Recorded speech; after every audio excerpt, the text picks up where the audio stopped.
नमस्कार, मैं हूं आपके साथ मोनिका गुप्ता और आप देख रहे हैं अपना उत्तर प्रदेश बुलेटिन की शुरुआत इस वक्त की बड़ी खबर के साथ करेंगे। बुलंदशहर से ये बड़ी खबर आ रही है। आपको बता दें कि चकबंदी कानूनगो और तो ये बड़ी खबर आपके सामने।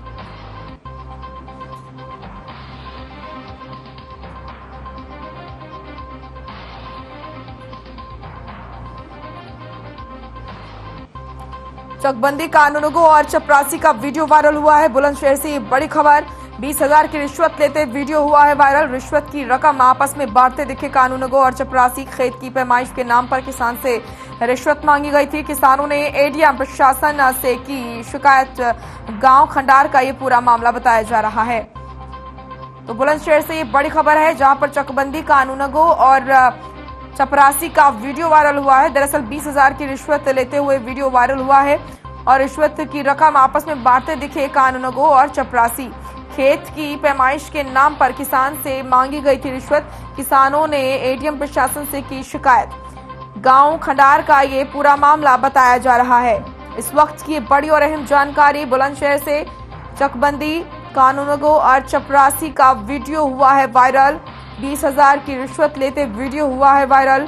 रिश्वत की रकम आपस में बांटते दिखे कानूनगो और चपरासी। ये तस्वीरें आप देखिए, ये वीडियो काफी वायरल हो रहा है। कानूनगो और चपरासी का ये वीडियो है। दरअसल 20,000 की रिश्वत आपस में बांटते हुए नजर आ रहे हैं। खेत की पैमाइश के नाम पर किसान से मांगी थी रिश्वत। किसानों ने एडीएम प्रशासन से इसकी शिकायत की है। गांव खंडार का ये पूरा मामला बताया जा रहा है। इस वक्त की बड़ी और अहम जानकारी बुलंदशहर से। तस्वीरें आप देख रहे हैं, वायरल वीडियो है ये। चकबंदी कानूनगो और चपरासी का ये वीडियो वायरल हुआ। 20,000 की रिश्वत लेते वीडियो वायरल हुआ है और आप तस्वीरें देख सकते हैं। रिश्वत की रकम किस तरीके से आपस में बांट रहे हैं कानूनगो और चपरासी। खेत की पैमाइश के नाम पर किसान से मांगी गई थी रिश्वत। किसानों ने एडीएम प्रशासन से इसकी शिकायत की। गांव खंडार का ये पूरा मामला बताया जा रहा है।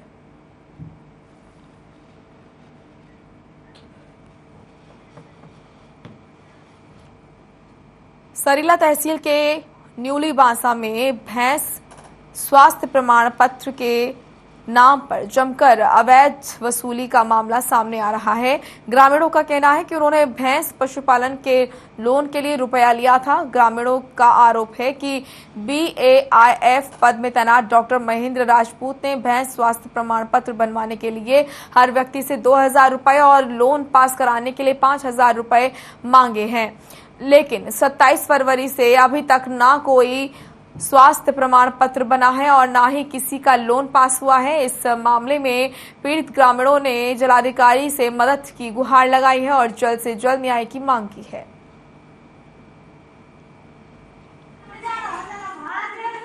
सर, भैंस पालन के लिए पैसा लिया गया था।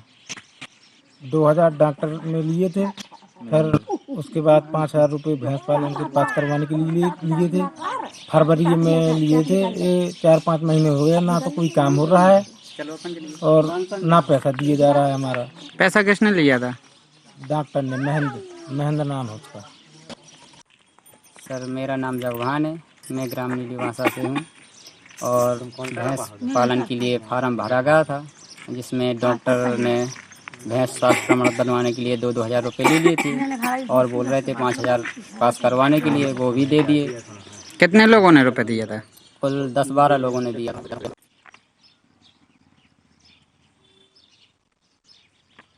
यूपी पावर कॉर्पोरेशन में कई कर्मचारियों को अपने मूल स्थान से काफी दूर रहकर काम करना पड़ रहा है। इन कर्मचारियों ने अपना ट्रांसफर करने के लिए प्रदेश सरकार से गुहार लगाई है। कर्मचारियों का कहना है कि उनके साथ भेदभाव किया जा रहा है और विभाग को उनकी गृह जनपद के करीबी जनपदों में तैनाती दी जानी चाहिए। इस मामले में बिजली मजदूर संगठन के महामंत्री सोहेल आबिद ने सीएम योगी से न्याय की गुहार लगाई है। प्रमुख सचिव संजय प्रसाद ने यूपी बिजली मजदूर संगठन की परेशानियों पर त्वरित कार्रवाई के निर्देश दिए हैं, जिससे संबंधित कर्मचारियों को उनके मूल जनपद के नजदीक तैनाती दी जा सके। प्रदेश पावर कॉर्पोरेशन लिमिटेड में बड़ी तादाद में टेक्नीशियन और कार्यकारी सहायक भर्ती हुए हैं और इन सारे लोगों को जिस काम से बाहर तैनाती दी गई है जो कि इनके गृह जनपद से 800, 1000, 1200 किलोमीटर दूर है। कोरोना काल में भी जहाँ जिन लोगों ने अपने परिवार के 3-3, 4-4 लोगों को गंवाया है, वो अंतिम संस्कार में भी नहीं पहुँच सके अपने घरों में। और मैंने माननीय मुख्यमंत्री जी से अपील की थी कि इन कार्मिकों को आमेलन के लिए एक बार मौका दिया जाए। माननीय मुख्यमंत्री के कार्यालय से Uttar Pradesh power corporation limited के चेयरमैन और एमडी साहब को लिख के आया हुआ है। मोहर्रम की 7वीं का जुलूस रायबरेली से भी निकाला गया, जिसमें मोहर्रम की कई कमेटियों ने अपने अपने इमाम बाड़ों से अलम, आपको बता दें कि यहाँ पर मातम मनाया गया और मजलिस पढ़ी गई।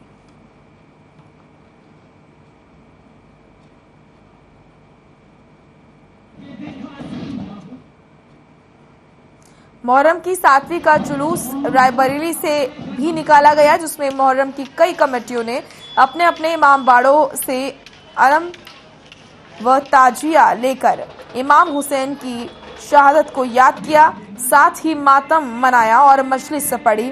वहीं इसी कड़ी में रायबरेली की प्रमुख व्यावसायिक मंडी लालगंज की चिट मंडी से गांधी चौराहा तक मोहर्रम की 7वीं का जुलूस निकाला गया, जिसमें सैकड़ों की संख्या में लोगों ने इमाम हुसैन को याद करते हुए मातम मनाया।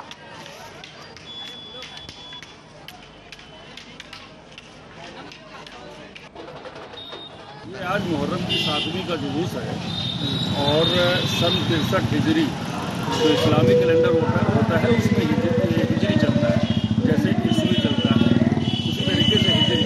तो सन 63 हिजरी में जो इस्लाम धर्म के पैगंबर थे, जिन्होंने इस्लाम धर्म का प्रचार प्रसार किया, हजरत मोहम्मद साहब, उनके नवासे इमाम हुसैन को सन 63 हिजरी में करबला की सरजमी पे शहीद कर दिया गया है। संभल में हजरत अब्बास अलमदार और 72 शहीदों की याद में निकलने वाले अलम मुबारक के जुलूस की खास परंपराएं आज भी वर्षों से जारी हैं। संभल सदर कोतवाली में परंपरागत तरीके से शिया समुदाय का अलम पहुंचा, जिसके बाद कोतवाली की ओर से अलमदारों और आजादारों को तबरुक की दिया गया, जिसके अलावा ढोल भी पहुंचे, जिन्हें कोतवाली प्रभारी द्वारा नजराने पेश किए। साथ ही कोतवाली प्रभारी को पगड़ी बांधी गई। इस मौके पर कई स्थानीय लोग मौजूद रहे।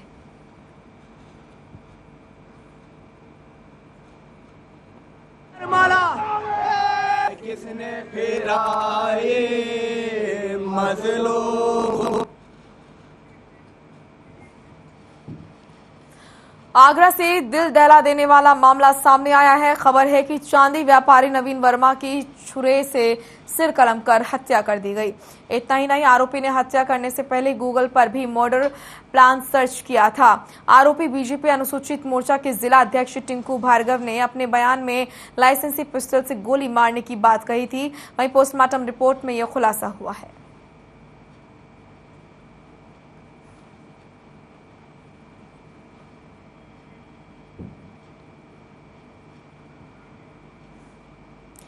उत्तर प्रदेश में अपराधियों पर नकेल कसने के लिए पुलिस द्वारा ऑपरेशन क्लीन चलाया जा रहा है, जिसके तहत रायबरेली में भी पुलिस सुबह चेकिंग कर रही थी। तभी एक बाइक से 2 संदिग्ध व्यक्ति आते हुए दिखे, जिसको रोकने का पुलिस ने प्रयास किया तो बदमाशों ने पुलिस पर फायरिंग कर दी। वहीं पुलिस ने भी जवाबी फायरिंग की, जिसमें एक बदमाश के पैर में गोली लग गई। वहीं दूसरे को पुलिस ने घेराबंदी करके गिरफ्तार कर लिया। आपको बता दें कि दोनों बदमाश चोरी के कई मामलों में वांछित भी चल रहे थे।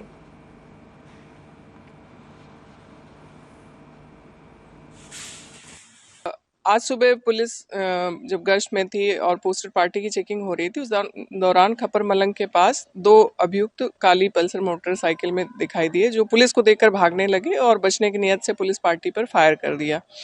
पुलिस ने घेराबंदी करके उनको गिरफ्तार किया तो उनके पास से 11 मोबाइल बरामद हुए, कुछ अन्य सामग्री प्राप्त हुई है। पुलिस ने अपने आत्मरक्षार्थ गोली चलाई, जिसमें कि एक अभियुक्त शुभम पासी के पैर में गोली लगी है और दूसरा अभियुक्त गिरफ्तार किया गया है, अंकुर जिसका नाम है। देश में फिर से कमल खिलाने के बाद बीजेपी अब फिर से दिल्ली की गद्दी पर कब्जा बनाए रखने के लिए तैयारियों में जुटी हुई है। पार्टी संगठन के दिग्गजों और मंचों के सहारे हर जिले में मंथन कर रही है और वहां प्राप्त बिंदु पर चिंतन हो रहा है।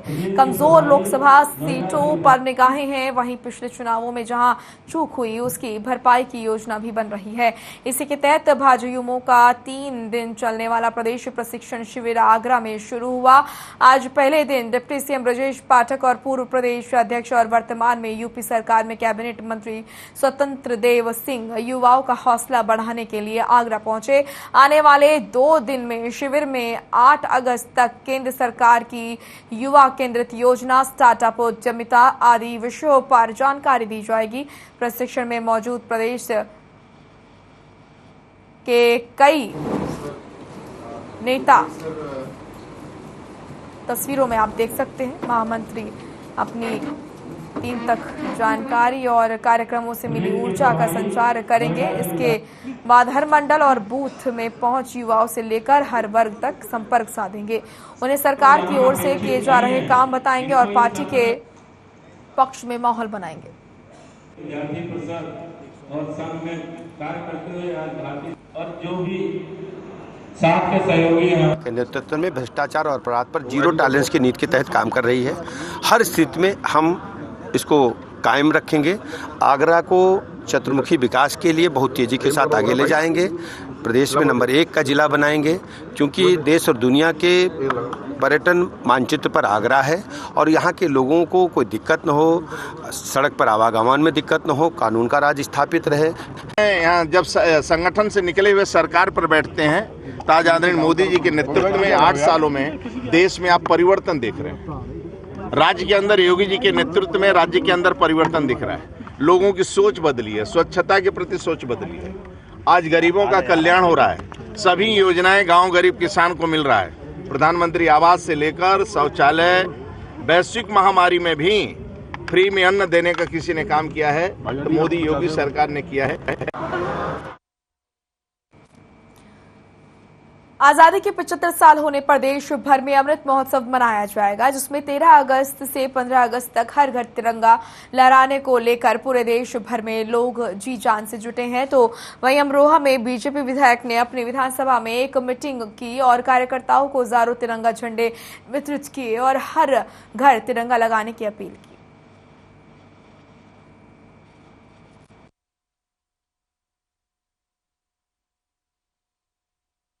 आज़ादी के अमृत महोत्सव के अवसर पर प्रत्येक घर तक झंडा फहराने के लिए हमारी केंद्र और राज्य सरकार, देश के प्रधानमंत्री आदरणीय मोदी जी, उत्तर प्रदेश के मुख्यमंत्री आदरणीय योगी जी ने फैसला किया है और प्रत्येक घर तक को तिरंगा झंडा फहराया जाए, इसकी एक पूरी तैयारी गांव स्तर तक की जा रही है।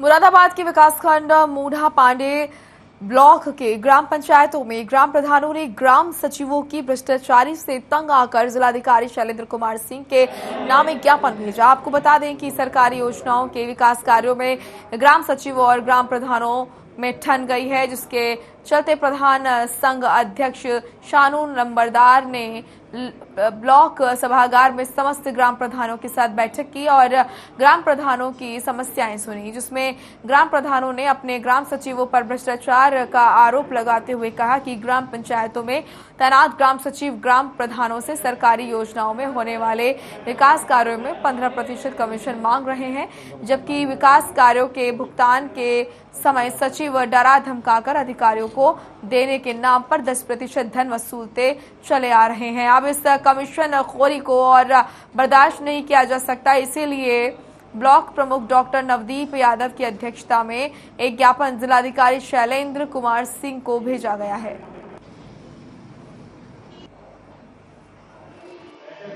सारे प्रधान इकट्ठा हुए थे, जिसमें मेन मुद्दा ये था कि प्रधानों का शोषण हो गया है सचिवों द्वारा।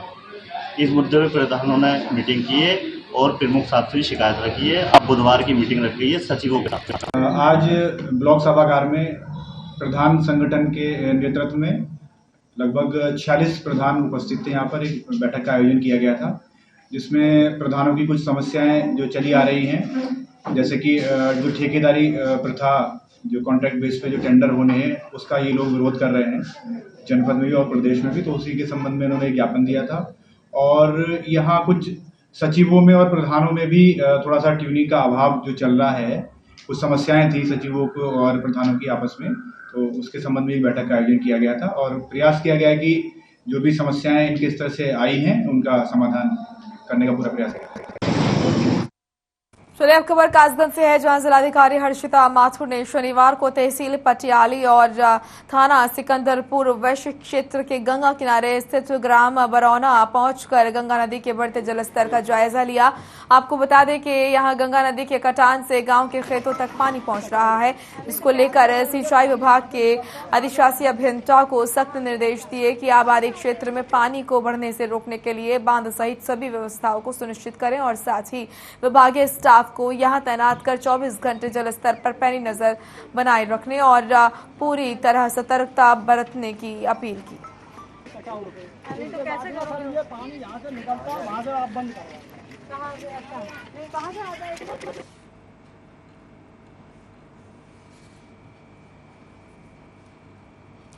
जनपद एटा के अलीगंज में मुहर्रम के पहले दिन मोहल्ला काजी से आलम का जुलूस निकाला गया, जिसमें सैकड़ों लोगों ने जुलूस में भाग लिया। आलम को देखने के लिए छतों पर और सड़कों पर लोग एकत्रित हुए। वहीं ड्रोन कैमरों की निगरानी से नगर में पहली बार जुलूस निकाला गया। मुहर्रम के जुलूस को देखते हुए कस्बा में कड़ी सुरक्षा व्यवस्था के इंतजाम किए गए थे। आलम के जुलूस में छोटे बड़े सुंदर और मनमोहक करीब लगभग 100 ताजिए शामिल रहे।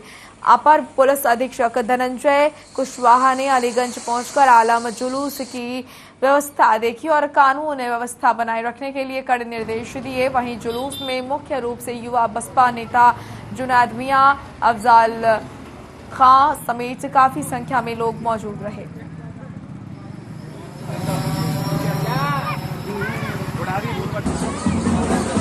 मुहर्रम का कार्यक्रम ऐतिहासिक कार्यक्रम है अलीगंज के अंदर। हम लोग गमे हुसैन मनाते हैं, लगातार 4 दिन कार्यक्रम चलता है, 7वीं, 8वीं, 9वीं, 10वीं। आज जो है मोहल्ला काजी, मोहल्ला लोहारी दरवाजा और मोहल्ला नजफ अली के अलम निकाले जा रहे हैं। कल मोहल्ला गुलाम हुसैन के निकाले जाएंगे और परसों जो है बचे हुए निकाले जाएंगे और 9 तारीख को गश्त निकालेगा।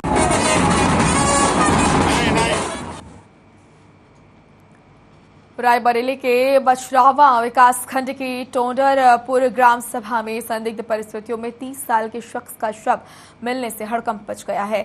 जानकारी के मुताबिक मृतक की पहचान टोंडरपुर के रहने वाले मुकेश के रूप में हुई है, जो मिट्टी का काम करता था। शव मिलने के बाद मामले की जानकारी पुलिस को दी गई। पुलिस ने मौके पर पहुंचकर शव को कब्जे में लेकर सामुदायिक स्वास्थ्य केंद्र पहुंचाया। वहीं परिजनों ने मुकेश के हत्या की आशंका जताई है। मामले की जानकारी मिलने के बाद भारी संख्या में ग्रामीण और परिवार जन बछरावा थाने पहुंचकर न्याय की गुहार लगाने लगे और कातिलों को सजा देने की मांग की। सूत्रों के अनुसार मुकेश कुमार उर्फ पिंटू की हत्या खनन प्रतिस्पर्धा या प्रेम प्रसंग को लेकर हुई थी। किसी भी अनहोनी को देखते हुए भारी तादाद में लोगों के इकट्ठा होने पर मौके पर पुलिस फोर्स तैनात कर दी गई। वहीं पुलिस ने मामले में आरोपियों को पकड़ने के लिए टीमें गठित कर दी है। फिलहाल मृतक की पत्नी सीमा के बयान पर पूछताछ के लिए एक महिला सहित 2 को गिरफ्तार कर लिया गया है।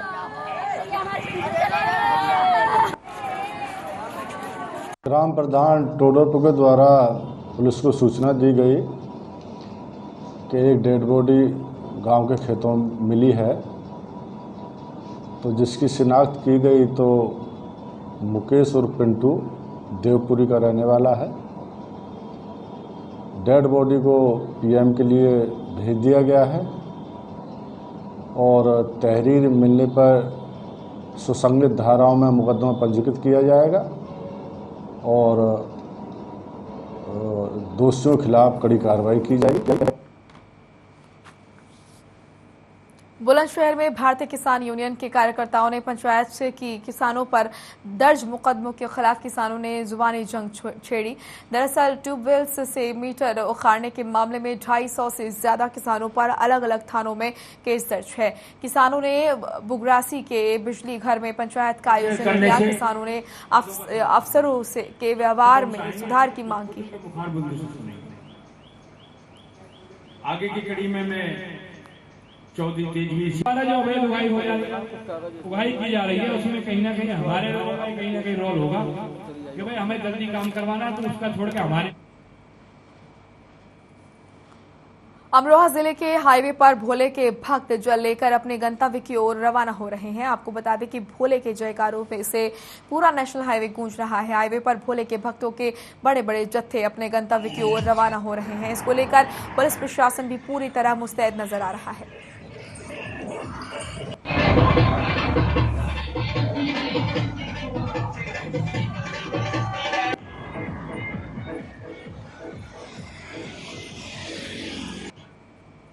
आगरा में फतेहाबाद रोड स्थित CSNJ गोल्ड में बीजेपी के युवा मोर्चा के प्रदेश प्रशिक्षण वर्ग के आयोजन की तैयारी पूरी कर ली गई है।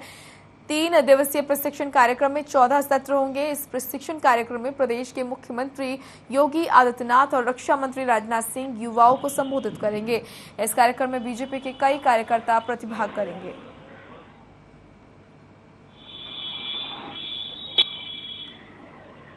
6, 7, 8 को प्रदेश का प्रशिक्षण वर्ग, आगरा के लिए गौरव की बात है कि उत्तर प्रदेश का प्रशिक्षण वर्ग हमारे यहाँ लग रहा है और मेजबानी करने के नाते आगरा अपनी मेहमान नवाजी से जाना जाता है। और समूचे उत्तर प्रदेश के वो रणबांकुरे जिन्होंने 14 से लेकर 17, 19 और आज 22 जो फतेह में सबसे बड़ा योगदान उन युवाओं का था। चलिए फिलहाल इस बुलेटिन में इतना ही। आप देखते रहिए हर खबर। नमस्कार।